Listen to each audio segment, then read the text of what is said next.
Hi guys, Ethereal Awakening again. Gonna put up a video now. And this one is I'm going to use the police as an example in my video today. As I was outside smoking, a policeman drove by. Actually, two policemen have drove by my house today. I live very close to the local police department, so it's not uncommon to see a flood of them. However, the first policeman that was driving by looked like he was like digging in his ear as he was driving by, and I just thought, the things people do in their cars as they're driving is kind of odd. And then just now I was outside and another policeman drove by. This one was steadily looking at the huge monitor, bigger than my computer monitor here on my laptop. I'm sure we've all seen the police cars that have the mounted computer on the dash. This one was steadily looking dead at the screen as he was driving by. And I thought, that's distracted driving. Like, all these driveways as you're passing and you can't take the time to pull over to look at that huge monitor that is taking up so much of his, I could physically see him with his head cocked, right, looking at that screen. No way around it. And then it flashed to me, how that is probably the number one cause of car accidents is distracted driving, and how that is a huge campaign that most law enforcement agencies plaster on those signs that they spent millions of dollars to put all over our towns that are electronic, and they can put the marquee signs that they use flash different warnings and traffic cautions and all these different things on, supposedly to make us more alert, but here we have something to distract us to make us more alert. Anyways, so I'm flashing, this distracted policeman, very confused man who would probably never admit that, number one, that's what he was doing. Maybe he would, maybe he wouldn't. I don't know. I've very rarely come across a police officer who admit when they did something wrong. Because they're police. And they're in that fraternal order of shut your fucking mouth and do as I say, not as I do. Blindly slaves to the Legion. And when I say the Legion, it's not like Illuminati. They only have as much power as we give them, folks. So that's the first takeaway from that. So, but I'm looking at these policemen, digging in their ears, looking at the computer screens while they're driving. And I just bought a car, and I'm in that process of getting this, inspection done and putting tags on it. So it's taken me a little time because it's been about a year since I've had a car. So I'm just trying to get my, payday count, the rigmarole of getting the car tagged. And I'm thinking, man, if I got pulled over, I'd get a ticket, all kinds of tickets, right? But boy, howdy, would I be alert driving that car with no tags on it.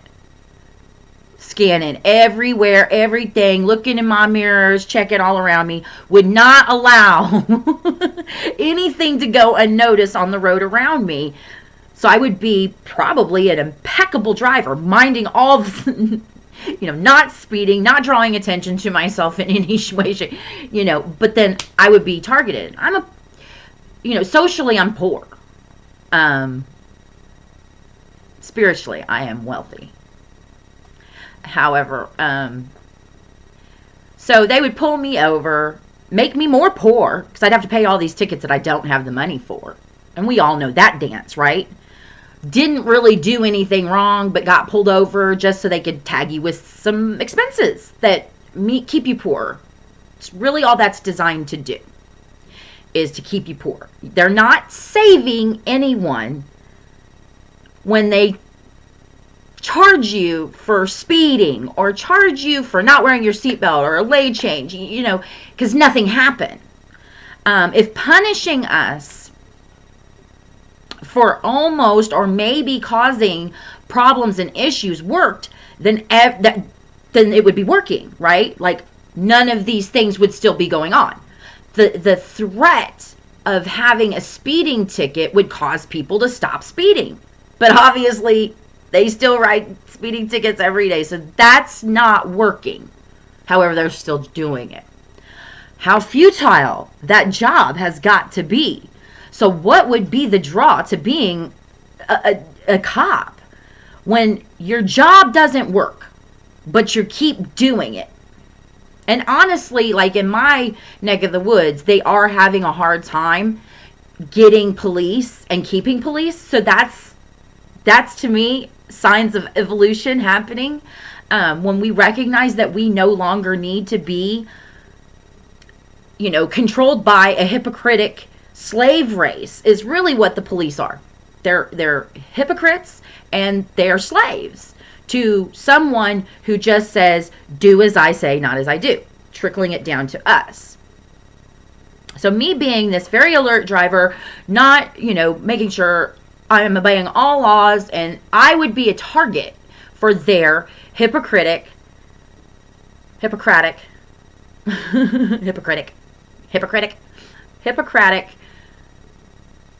proclamation of authority just to get my money from me. That's what they're there for. They're not there to keep you safe, folks. If you want to be safe, you have to be the alert one, looking out for them. They're now the threat. They've become the threat because not only are they, vampirically looking for you to siphon all of your money, keep you poor, and they're just like you. They don't make some astronomical amount of money that makes them wealthily more superior. They're right on the same, mortgages and making payments on their cars, living beyond their means. No different than you. The only difference is they live in an illusion where it's okay for them to be a distracted driver and to keep their fellow neighbors poor by doing what they're doing. They just have this illusion. So they have more cognitive dissonance. That's what that is. When smacked in the face with cold hard facts to the contrary of a deep-rooted firm belief, you just go, oh, no, and keep going on with the status quo. That's cognitive dissonance. It's like me saying, Jesus Christ is an archetype that we can embody to find the path to God. And people are like, no, he walked the earth. No, you're wrong. That's cognitive dissonance. They didn't walk the earth with Jesus Christ. And why not emulate a man who has the way to God? That has been my path and proven to me the only way, and that's scripture, that I found the way to God was not through worshiping Jesus, but emulating him. Letting that permeate my being, that the things that Jesus Christ did as a man in flesh, whether or not true or not, is irrelevant. This is an archetype that can be embodied in the flesh. And through doing so, I found the pathway to God. That's scripture. I've never understood scripture better than I do now. So back to the police thing. Each one of us who takes it upon ourselves to recognize this power within us, we have the power to embody the Christ archetype, find the path to God. We also have the power to stand up for ourselves, to be visionary in the way we now conduct ourselves. That's not only revolutionary, it's evolutionary. It's evolving us. There's an active participation that we each take when we take the power back from institutions and government bodies and these old ways of doing things that no longer serve us. We don't need police anymore because we can police ourselves. I police me, you police you. No violence. They are a violent group. If you don't do what they say, they violently shackle you and put you in a cage. Those are acts of aggression and violence. Do not kid yourself. That's what those are. Sorry about that. So, the point being, this power that you have comes with the responsibility you take in every facet of your life, in your own protection. And when you trust yourself enough to do the right thing, even when when nobody's looking, that becomes a power, a literal power that is a pathway to God. And what that means for each one of us, it's individual. It's your personal plight, personal fight, personal path. And the police thing just hit me so dualistically, because that is such a Hippocratic way of living a life. So really, there's a lot of, I feel sorry for police because they are only dictated to and through. So it's like mind control. Don't, like, a lot of people get mind control, hear that and think that, like, somebody sat there and hypnotized you, and, like, no. It can simply be the programming that we've all been indoctrinated with since we were born, that somebody has to be above you. We have to have law and order. We are incapable of maintaining ourselves without somebody having this guise of an authority figure above us. And that's just not true.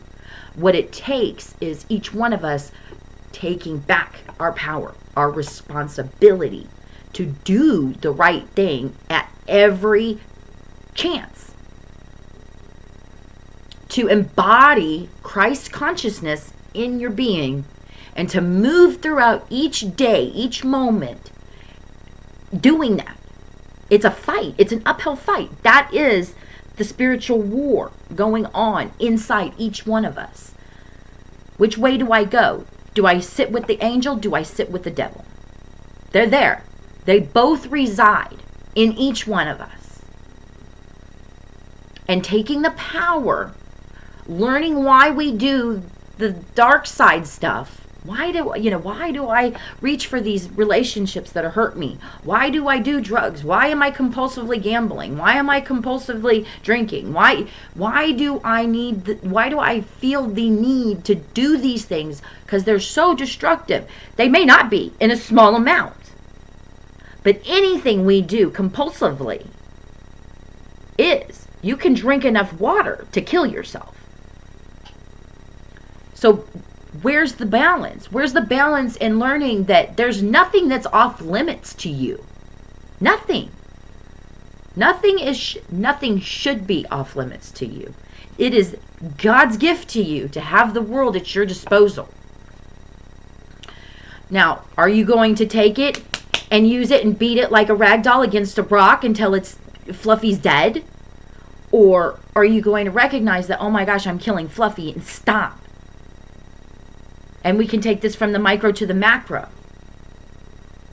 This goes from the smallest things internally, eating junk food, binge watching TV, to, actively doing things, outside, like consuming products made of plastic to the point where we're killing our planet. There won't be a planet, or we won't be in existence beyond,